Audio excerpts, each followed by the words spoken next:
Hello dear student.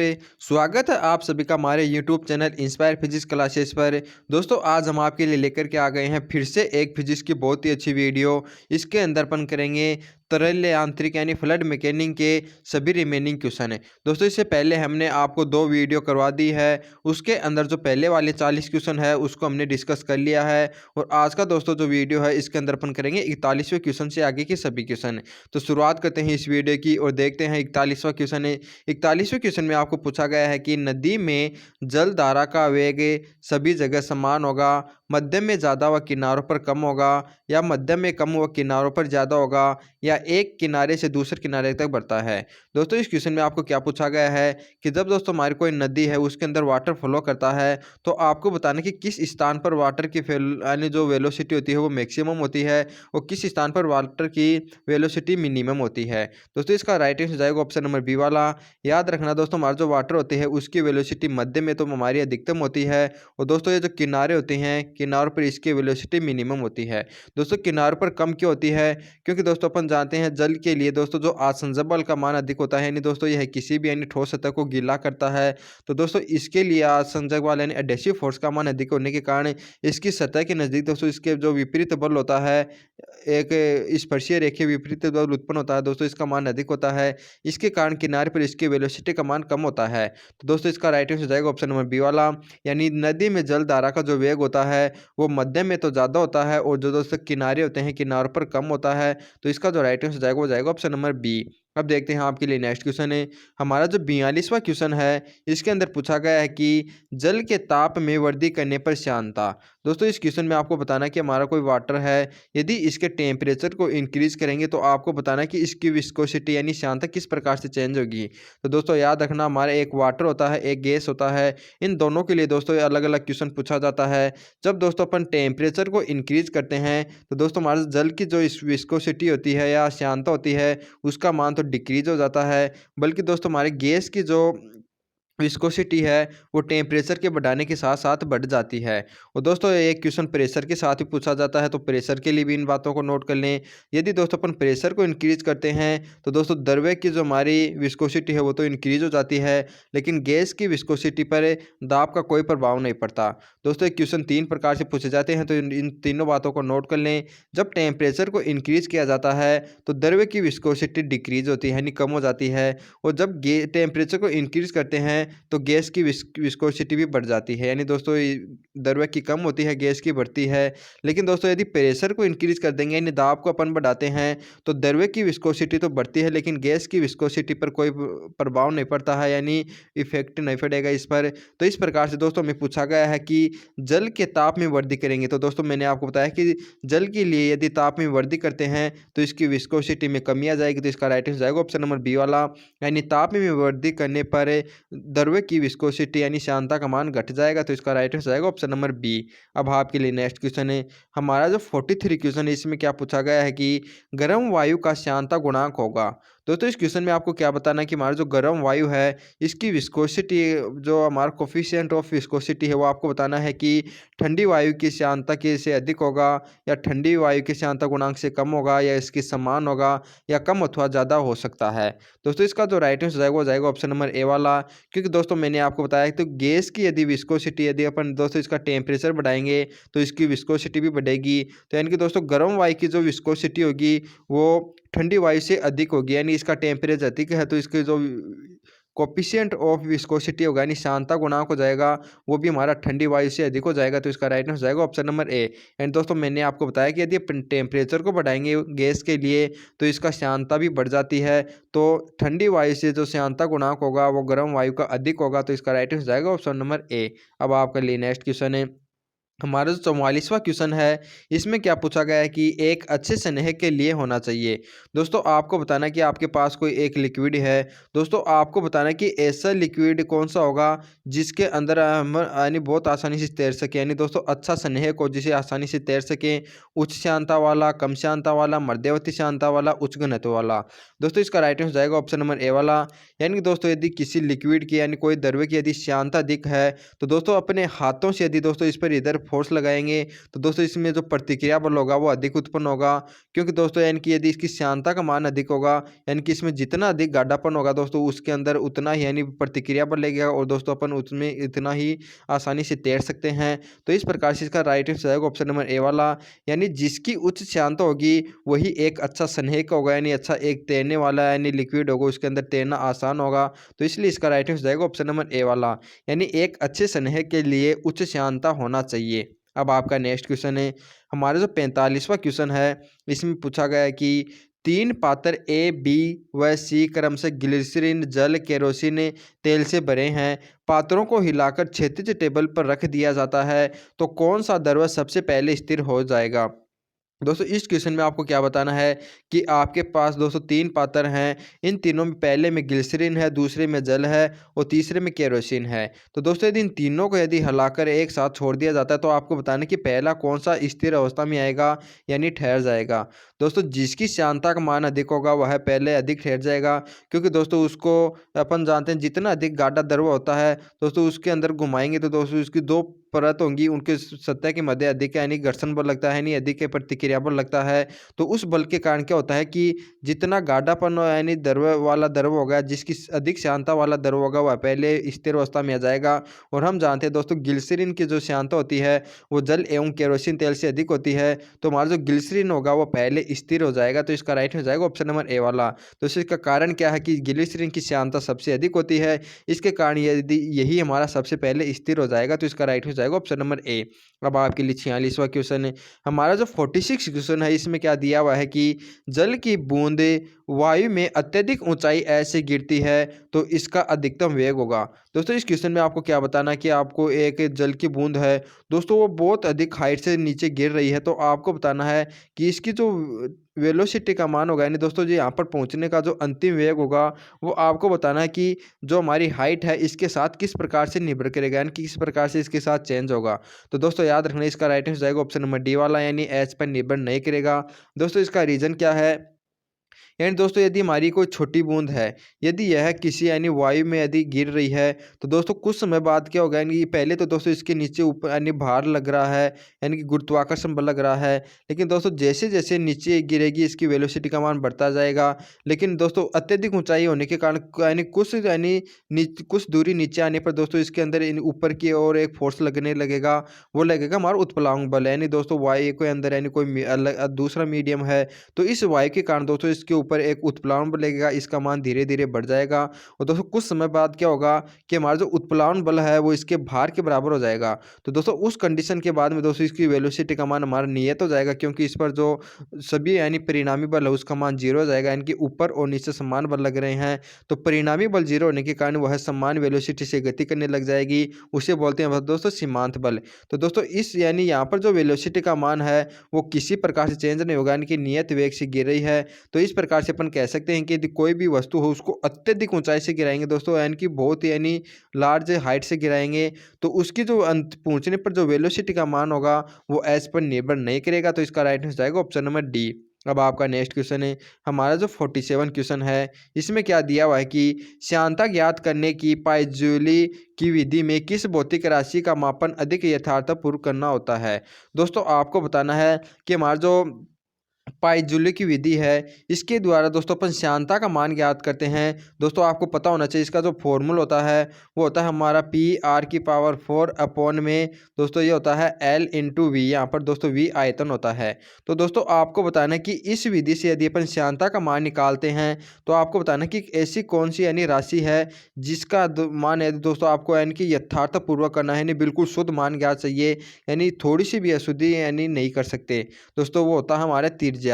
यानी दोस्तों इसका राइट आंसर जाएगा ऑप्शन नंबर डी वाला, यानी केस नली की आंतरिक त्रिज्या, क्योंकि दोस्तों यहाँ पर आर की पावर मैक्सिमम है, यानी दोस्तों आर की पावर में यानी दोस्तों यानी आर के मान में थोड़ी बहुत भी त्रुटि होने के कारण इसकी पावर 4 हो जाएगी। तो दोस्तों हमारी श्यानता के अंदर बहुत अधिक त्रुटि यानी उत्पन्न हो जाएगी। तो दोस्तों यानी श्यानता का सही मान निकालने के लिए दोस्तों हमारी जो त्रिज्या है इसकी आंतरिक त्रिज्या है उसका यथार्थतापूर्वक यानी मान ज्ञात करना अधिक आवश्यक है, क्योंकि यदि यानी दोस्तों इसकी पावर 4 है इसके अंदर थोड़ी सी भी त्रुटि यानी दोस्तों आ जाएगी, थोड़ा सा भी गलत मान अपन इसका यदि नोट कर लेते हैं तो दोस्तों हमारी श्यानता के मान में बहुत अधिक चेंज आ जाएगा। तो इस कारण दोस्तों हमारी जो पाइजोलिक विधि है इसके अंदर दोस्तों यदि ऐसी कौन सी भौतिक राशि है जिसका मान अधिक यथार्थपूर्ण करना होता है तो होती है केस नली की आंतरिक त्रिज्या यानी रेडियस। तो इसका राइट हो जाएगा ऑप्शन नंबर डी वाला। बल्कि दोस्तों हमारा जो दाबांतर है वो और ये जो लंबाई है एवं ये जो हमारा आयतन है यानी दोस्तों इन तीनों की यानी पावर एक एक है, तो दोस्तों इसके मान में यदि त्रुटि हो भी जाती है तो श्यानता के मान में अधिक त्रुटि नहीं होगी। तो इसलिए इसका राइट आंसर जाएगा ऑप्शन नंबर डी। अब आपके लिए 48 क्वेश्चन है दोस्तों। हमारा जो 48वां क्वेश्चन है इसमें क्या पूछा गया है कि किसी बेलनाकार नलिका में एक शांत द्रव्य बह रहा है तो द्रव्य के वेग वितरण को उचित रूप से निम्न में किस द्वारा दर्शाया जा सकता है। दोस्तों आपको बताना कि ये एक बेलनाकार नली है इस प्रकार से, इसमें द्रव्य बह रहा है, तो आपको बताना कि इनमें से किस चित्र द्वारा उस द्रव्य को यानी दर्शाया जा सकता है। तो मैंने आपको बताया था कि दोस्तों हमारा यदि कोई पाइप हो या दोस्तों कोई नदी हो उसके अंदर दोस्तों मध्य में हमारे द्रव्य की वेलोसिटी अधिक होती है, तो दोस्तों बीच में से क्या होगा यानी द्रव्य आगे आ जाएगा और किनारों पर ये द्रव्य होगा ये पीछे रह जाएगा क्योंकि यहाँ पर इसकी वेलोसिटी कम है। तो इस प्रकार से दोस्तों इसकी जो आकृति होगी वो डायग्राम सी के अनुसार होगी। तो इस प्रकार से इसका राइट आंसर जाएगा ऑप्शन नंबर सी। अब आपके लिए 49 क्वेश्चन है। हमारे दोस्तों जो 49वां क्वेश्चन है इसमें क्या दिया हुआ है कि जब किसी नल से जल धारा रेखीय प्रवाह से नीचे गिरता है तब। दोस्तों आपको बताना है जब हमारा कोई एक नल है उससे दोस्तों ये जो जल है वो धारा रेखीय प्रवाह के रूप में नीचे गिर रहा है, तो आपको बताना है कि नीचे गिरते समय इसका क्षेत्रफल घटता है, क्षेत्रफल बढ़ता है, या वेग समान रहता है या क्षेत्रफल समान रहता है। दोस्तों इसका जो राइट आंसर हो जाएगा वो जाएगा ऑप्शन नंबर ए वाला यानी क्षेत्रफल घटता है। क्योंकि दोस्तों अपन जानते हैं कि जब कोई भी यानी लिक्विड या कोई भी वस्तु नीचे गिरती है तो दोस्तों ग्रेविटी के कारण उसकी वेलोसिटी का मान धीरे धीरे बढ़ जाता है। तो दोस्तों नल से जैसे ही यानी हमारा पानी गिरेगा तो धीरे धीरे इसकी वेलोसिटी का मान बढ़ेगा। और हम जानते हैं दोस्तों हमारा जो ये सिद्धांत अविवर्तता का सिद्धांत है दोस्तों, उसके अनुसार A V is equal to A V होता है। यानी दोस्तों हमारा जो वेलोसिटी होती है वो एरिया की व्युत्क्रमानुपाती होती है। यानी दोस्तों जहाँ पर वेलोसिटी का मान अधिक होगा वहाँ पर एरिया का मान कम होगा, और जहाँ पर वेलोसिटी का मान अधिक होता है वहाँ पर एरिया का मान कम, और जहाँ पर वेलोसिटी का मान कम वहाँ पर क्षेत्रफल का मान ज़्यादा। और हमें पता है कि दोस्तों जैसे जैसे द्रव्य नीचे आएगा इसकी वेलोसिटी का मान बढ़ता जाएगा, तो वेलोसिटी का मान बढ़ता जाएगा तो हमारा क्षेत्रफल का मान घटता जाएगा क्योंकि ये इसकी व्युत्क्रमानुपाती होता है। तो इसका राइट हो जाएगा ऑप्शन नंबर ए वाला। अब देखते हैं आपके लिए नेक्स्ट क्वेश्चन है। हमारा जो 50वां क्वेश्चन है इसमें क्या पूछा गया है कि बर्नौली प्रमेय के अनुसार P plus 1/2 rho V square rho G H is equal to K. And दोस्तों हमारे बर्नौली थ्योरम है, इसमें आपको बताना है कि K अपॉन P की विमाएँ निम्न में से किसके समान होगी। यानी दोस्तों हमारा जो फॉर्मूला है इसके अंदर ये P है और ये K है, तो आपको बताना है कि इन दोनों की विमाओं का जो अनुपात होगा यानी K अपॉन P उनकी विमाएँ किसके समान होगी। तो दोस्तों हम जानते हैं कि आपको दोस्तों कोई भी इक्वेशन दी हुई हो उसके अंदर जितने भी पद होते हैं दोस्तों उन सभी पदों की विमाएँ हमेशा समान होती है। तो यहाँ से अपन देखते हैं कि दोस्तों यानी P एवं K यानी दोस्तों ये दोनों पद हैं, तो दोस्तों इन दोनों पदों की विमाएँ समान होगी। और दोस्तों अपन किसी भी यानी समान विमा में समान विमा का भाग देंगे तो दोस्तों वह हमारी राशि होगी विमाहीन हो जाएगी, यानी कि इसकी विमा से ये विमा कट जाएगी। और हम जानते हैं हमारे दोस्तों जो कोण होता है उसका मात्रक होता है रेडियन, यानी दोस्तों कोण की भी कोई विमा नहीं होती है। तो इस प्रकार से दोस्तों K अपॉन V की यानी जो विमा होगी वो हमारी कोण के बराबर हो जाएगी, यानी कि K अपॉन V P की दोस्तों कोई विमा नहीं होगी और कोण की भी कोई विमा नहीं होती है। तो इस प्रकार से इसका राइट हो जाएगा ऑप्शन नंबर सी वाला। दोस्तों मैं आपको फिर बताते हैं, हमेशा याद रखना दोस्तों, आपको कोई भी इक्वेशन दी हुई हो उसके अंदर जितने भी पद होते हैं दोस्तों उन सभी पदों की विमाएँ समान होती है। यानी कि रो जी एच की जो विमा होगी दोस्तों हमारी P के बराबर होती है, या अपन देख लें यानी रो वी स्क्वायर की विमा होगी दोस्तों वो भी हमारी P की विमा के बराबर होगी, या K की विमा होगी वो भी हमारी P की विमा के बराबर होगी। तो समान विमा को यदि समान विमा से डिवाइड करते हैं तो दोस्तों वह राशि हमारी विमा में विमाहीन प्राप्त हो जाएगी। तो इस प्रकार से इसका राइट हो जाएगा ऑप्शन नंबर डी। अब आपके लिए 51वां क्वेश्चन है। 51वें क्वेश्चन में आपको दिया हुआ है कि लकड़ी का एक गुटका पानी में चित्र अनुसार तैर रहा है, उसके उच्च तल पर एक सिक्का रखा है, दूरियां L व H प्रदर्शित हैं। यदि कुछ समय पश्चात सिक्का पानी में गिर जाए तो एल का मान घटेगा, एच का मान बढ़ेगा, एल का मान बढ़ेगा, एच का मान घटेगा, या दोनों बढ़ेंगे या दोनों घटेंगे। यार दोस्तों इस क्वेश्चन में आपको क्या दिया हुआ है कि आपके पास दोस्तों एक यानी लकड़ी का गुटका है, वो किसी यानी जल में तैर रहा है, इसके ऊपर एक सिक्का रखा हुआ है। यदि दोस्तों ये सिक्का होगा, यदि इसको यदि जल में गिरा दिया जाए तो आपको बताना है कि दोस्तों हमारा जो लकड़ी का गुटका होगा वो यानी ऊपर आएगा या नीचे आएगा। यानी दोस्तों आपको बताना है कि जो एल की हाइट है वो बढ़ेगी या कम होगी, या और जो हमारी एच है ये किस प्रकार से चेंज होगी। तो दोस्तों इसका जो राइट आंसर हो जाएगा होगा हमारा ऑप्शन नंबर डी वाला। यानी दोस्तों दोनों की मान घटेंगे, क्योंकि दोस्तों हमारा जो सिक्का धरा हुआ है दोस्तों हमारा अधिक भारी है। तो यानी अधिक भारी होने के कारण दोस्तों हमारा यदि लकड़ी के गुटके पर रखा हुआ है तो दोस्तों इसके कारण ये अधिक डूबा रहेगा।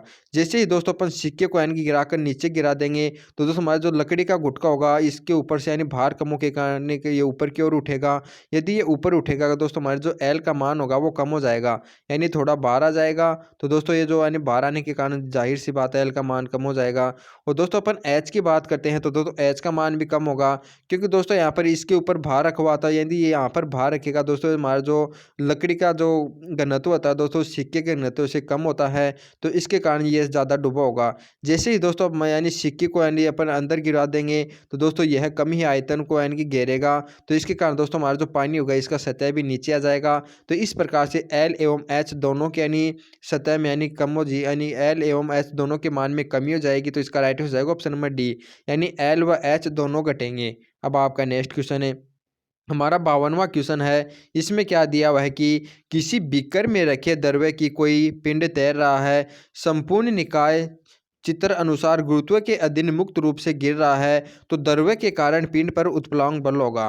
दोस्तों आपको क्या बताना कि ये यानी दोस्तों पात्र दिया हुआ है, इसके अंदर कोई पिंड तैर रहा है। दोस्तों यदि यह पूरा निकाय मुक्त रूप से नीचे गिर रहा हो तो आपको बताना कि जो हमारा दोस्तों जो पिंड होगा इस पर इस द्रव्य के कारण जो उत्प्लावक बल होगा यानी ऊपर की ओर उछाल बल होगा वो कितना होगा, शून्य होगा, प्रतिस्थापित द्रव्य के तुल्य होगा, या वायु के पिंड के भार के बराबर होगा, या पिंड के द्रव्य में डूबे हुए भाग के बराबर के तुल्य होगा। दोस्तों इसका जो राइट आंसर हो जाएगा ऑप्शन नंबर ए वाला, क्योंकि दोस्तों अपन जानते हैं कोई भी निकाय यदि फ्री रूप से नीचे गिर रहा है दोस्तों स्वतंत्रता पूर्वक नीचे गिर रहा है तो उसके लिए दोस्तों ग्रेविटी का यानी गुरुत्वीय त्वरण का मान 0 होता है, यानी जी का मान 0 रखते हैं। और हम जानते हैं दोस्तों हमारा जो उत्प्लावन बल का मान होता है वो वी रो जी होता है। यानी दोस्तों ये वी होता है इनकी द्रव में डूबा हुआ आयतन, या रो होता है जल का घनत्व, और जी होता है गुरुत्वीय त्वरण। यानी दोस्तों कोई भी निकाय यदि फ्री यानी रूप से नीचे गिरा हुआ स्वतंत्र रूप से नीचे गिरता तो यहाँ पर जी का मान 0 हो जाएगा। यदि यहाँ पर 0 का मान यानी जी का मान 0 रखेंगे तो दोस्तों हमारा जो उत्प्लावन बल है यानी उछाल बल का मान हमें कितना प्राप्त हो जाएगा, 0। तो इस प्रकार से इसका राइट हो जाएगा ऑप्शन नंबर ए यानी 0। अब देखते हैं आपके लिए नेक्स्ट क्वेश्चन है। हमारा जो 53वां क्वेश्चन है दोस्तों इसमें क्या दिया हुआ है कि बर्फ का टुकड़ा 1.2 घनत्व वाले द्रव में तैर रहा है। यदि बर्फ पूर्ण रूप से पिघल जाए तो द्रव स्तर अप्रवाहित रहेगा, बढ़ेगा, घटेगा। दोस्तों आपको क्या पूछा गया है कि आपके पास दोस्तों एक द्रव है जिसका घनत्व आपको 1.2 दिया हुआ है, इसके अंदर दोस्तों कोई बर्फ तैर रही है। तो आपको बताना है यदि ये बर्फ संपूर्ण रूप से पिघल जाए तो दोस्तों द्रव का जो स्तर होगा वो बढ़ेगा, कम होगा, या अप्रवाहित रहेगा। दोस्तों ये लिक्विड है, यदि दोस्तों आपको जल दिया हुआ था यानी इसका घनत्व यदि 1 रहता तो दोस्तों हमारे इसका राइट आंसर आता तो ऑप्शन नंबर ए वाला यानी यह अपरिवर्तित रहता। लेकिन दोस्तों यहाँ पर जो द्रव्य दिया हुआ है दोस्तों अलग घनत्व दिया हुआ है, इसका घनत्व आपको 1.2 दिया हुआ है। तो दोस्तों इसके लिए जो जल स्तर होगा वो बढ़ जाएगा। दोस्तों ये कैसे बढ़ेगा ये भी मैं आपको बता देता हूँ। मान लेते हैं कि दोस्तों यदि हमारा अपन जानते हैं दोस्तों हमारा कोई भी ये बर्फ है यदि लिक्विड के अंदर तैर रहा है तो दोस्तों यह किस कंडीशन में तैरता है आपको पता होगा। दोस्तों जिस कंडीशन में यानी कि यहाँ पर दोस्तों हमारा जो इसका उत्प्लावन बल है यानी जितना भाग ये नीचे डूबा हुआ है इसका कारण इसका उत्प्लावन बल और हमारा जो पूरे बर्फ का जो भार होगा यदि दोनों बराबर होते हैं दोस्तों उसी कंडीशन में तैरता है। तो यहाँ से अपन देखते हैं कि दोस्तों हमारे इसको भार हो जाएगा बर्फ का वो कितना है mg, और यानी दोस्तों उत्प्लावन बल कितना है वो हमारा हो जाएगा वी रो एल जी, यानी दोस्तों रो एल हमारा इसका ये घनत्व है लिक्विड का। तो यहाँ से दोस्तों अपन यानी कि डूबे हुए यानी बर्फ का यदि आयतन निकालते हैं V इक्वल टू यानी ये हमारा जी से जी कैंसिल हो जाएगा। दोस्तों हमारा किसके बराबर प्राप्त होता है m अपॉन में रो एल।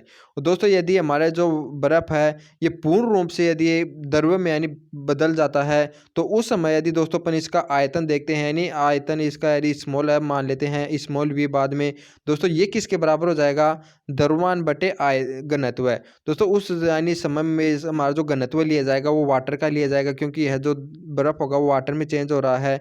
तो ये हमारा रो वी यानी रो डब्ल्यू यानी दोस्तों ये वाटर का घनत्व है। तो यहाँ से अपन देखते हैं कि दोस्तों हमारा जो पिघलने से पहले दोस्तों जो आयतन यानी इसके अंदर डूबा हुआ था वो हमारा एम अपॉन में रो एल था। और दोस्तों यानी कि यह पिघलने के बाद में दोस्तों हमारा जो जो टोटल आयतन होगा द्रव के लिए वो कितना हो जाएगा, एम अपॉन में रो डब्ल्यू। यहाँ से अपन जानते हैं दोस्तों हमारा जो जल का जो घनत्व होता है वो 1 होता है, और जो लिक्विड में दिया हुआ इसका घनत्व 1.2 है।